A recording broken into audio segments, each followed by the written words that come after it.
Welcome back to the deep dive. This time around, we are diving into some pretty choppy waters. President Biden's decision to ban new offshore oil and gas development. And this is all happening right as his term ends, and with Trump about to step back in. Yeah, it's definitely a bold move, especially given the timing. We're talking about January 2025, the final weeks of Biden's presidency. And the political climate is, well, let's just say it's a powder keg. Definitely a recipe for some fireworks. Yeah. So we've got this Bloomberg article that lays out the whole situation. And apparently Biden's using an executive order for this ban. So basically a presidential directive that has the force of law, but it doesn't need congressional approval. Which is interesting because it means it can be overturned pretty easily by the next administration. Yeah. But that's a whole other can of worms. For now, the focus is on why Biden's doing this. Is it a genuine attempt to protect the environment? Or is it a strategic move to tie Trump's hands and make it harder for him to push his pro-oil agenda? And that's where the Reddit thread from Renergy comes in. Boy, did this article spark some heated debate. We're talking thousands of comments, all sorts of opinions flying around. It's a goldmine of perspectives. You've got everything from die-hard environmental activists praising Biden as a climate hero to staunch oil industry supporters accusing him of economic sabotage. Yeah, like Dan Shuck. They didn't hold back calling Biden's administration a bunch of misfit libs living in a dream world. That sentiment pops up quite a bit, this distrust of Biden's motives. A lot of users seem to believe this ban is more about symbolism and political maneuvering than actual environmental protection, especially given the timing. Right, like it's a last-ditch effort to score points before leaving office. But then you've got folks like Pensions with Knives. They're questioning why protecting the environment has become such a partisan issue. Yeah, that's a really important point. It's like we've reached a point where your stance on climate change or conservation instantly puts you in a political box. And it makes it so hard to have a nuanced conversation about these complex issues. Everything gets boiled down to us versus them, which is exactly what we see in the Reddit thread. Exactly.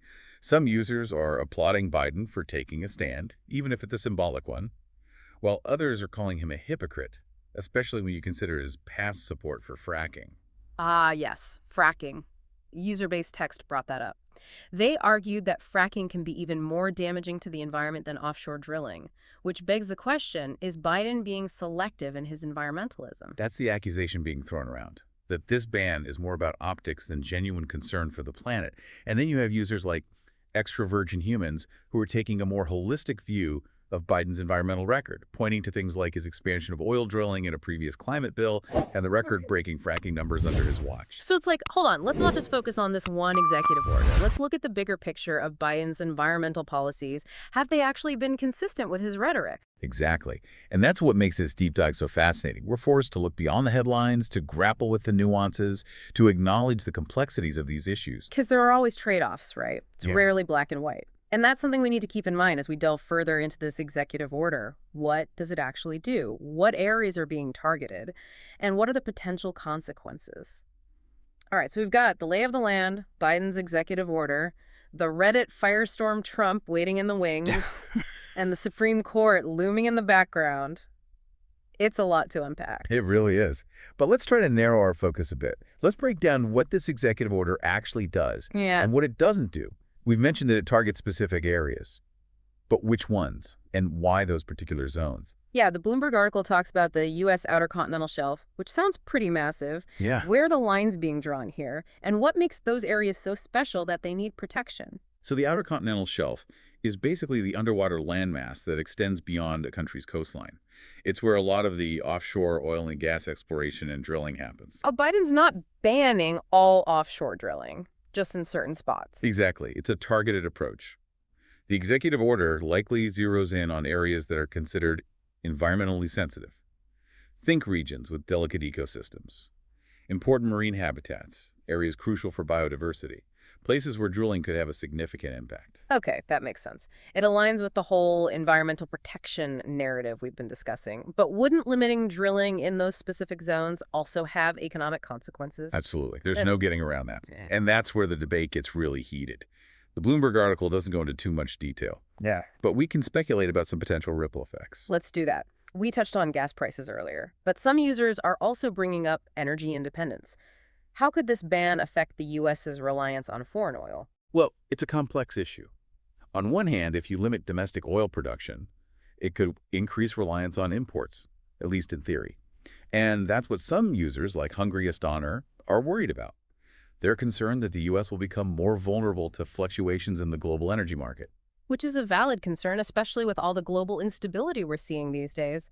But then you've got users like Kitchen at 1161 arguing that the U.S. is already producing more oil than it needs. So does this ban even really matter if we're meeting our own demands? That's the counterargument. And it highlights the need to look beyond simple production numbers. The U.S. might be producing enough crude oil, but we still rely on imports for certain types of oil and refined products. So it's not just about quantity, but also the type of oil we're producing. Exactly. And then there's the whole issue of refining capacity. Right. Even if we produce enough crude oil, do we have enough refineries to process it into gasoline and other fuels? Man, it's like a giant jigsaw puzzle, and each piece affects the whole picture. So where does Biden's ban fit into all of this? It adds another layer of complexity to an already intricate system. The immediate impact on gas prices and energy independence is debatable, but it definitely sends a signal about the administration's priorities, You mean prioritizing environmental protection over energy production? potentially. Hmm. But it's crucial to remember the political context. As we discussed earlier, a lot of Reddit users believe this is more about creating obstacles for the incoming Trump administration than about genuine environmental concern. That political chess game element keeps popping up. It makes you wonder if this is just a temporary move, something that'll be reversed as soon as Trump takes office. And that brings us back to the question of long-term impact.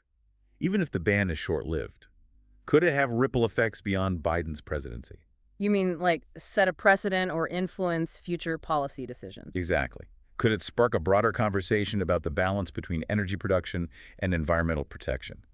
Could it embolden future administrations to take similar steps, even if they face political opposition? It's like planting a seed. You never know for sure if it will grow into something bigger. I like that analogy. And it's also worth considering the impact on the industry itself.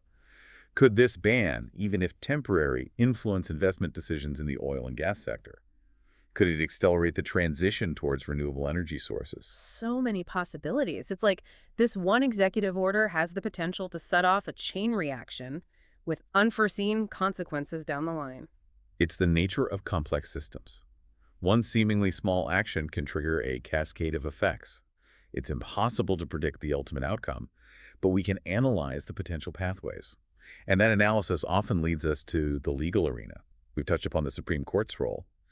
But what other legal challenges could this ban face? So even if Biden manages to push this through before leaving office, it could get tied up in court. Absolutely.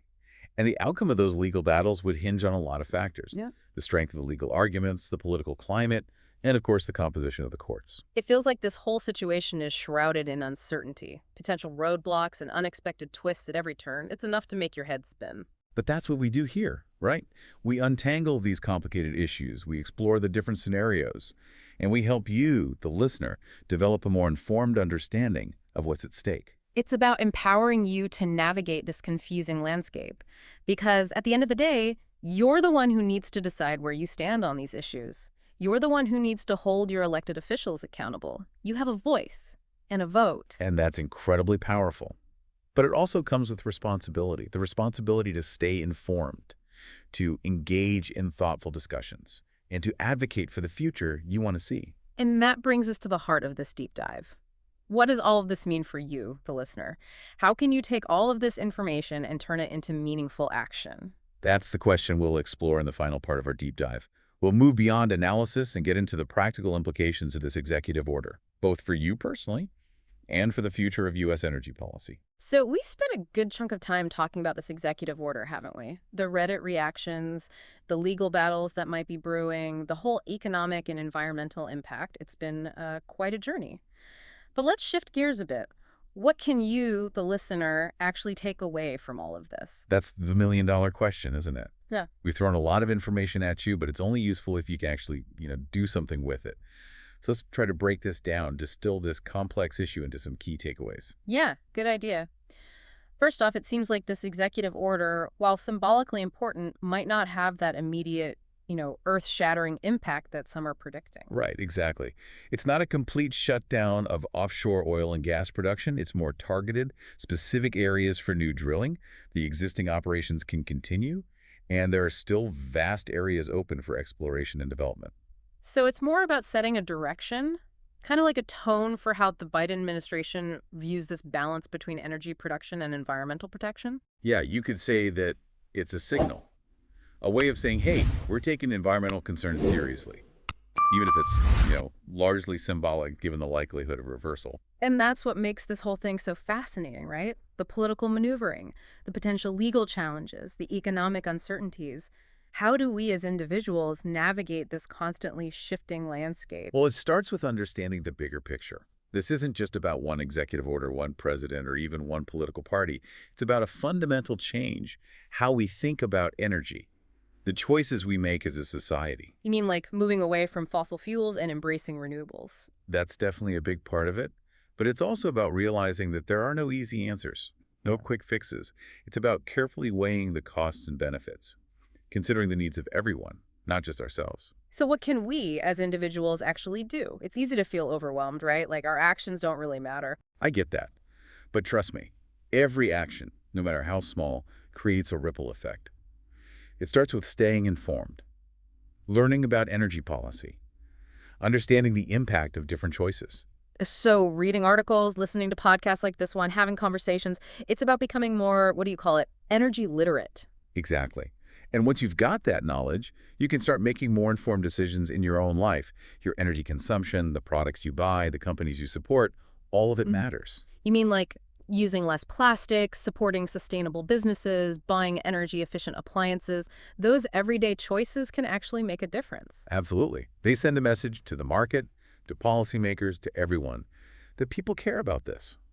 And never underestimate the power of your voice. Get involved in your community, talk to your elected officials, speak up for the policies you believe in. It's about taking charge of our energy future, isn't it? Instead of just passively going along with whatever happens. That's exactly it. And it's about understanding that we're all in this together. Yeah. This isn't about Democrats versus Republicans. It's about humanity. The decisions we make now will impact generations to come. So as we wrap up this deep dive, we challenge you. Don't just absorb information. Think about it, question it, let it shape your own understanding. Have those tough conversations, challenge your own assumptions, and fight for the future you want. Because the future of our planet, our economy, our very way of life depends on it. And who knows, maybe your voice, your actions can be the spark that ignites real change. That's all for this deep dive, folks. Keep those minds working. And we'll see you next time for another exploration of a topic that matters.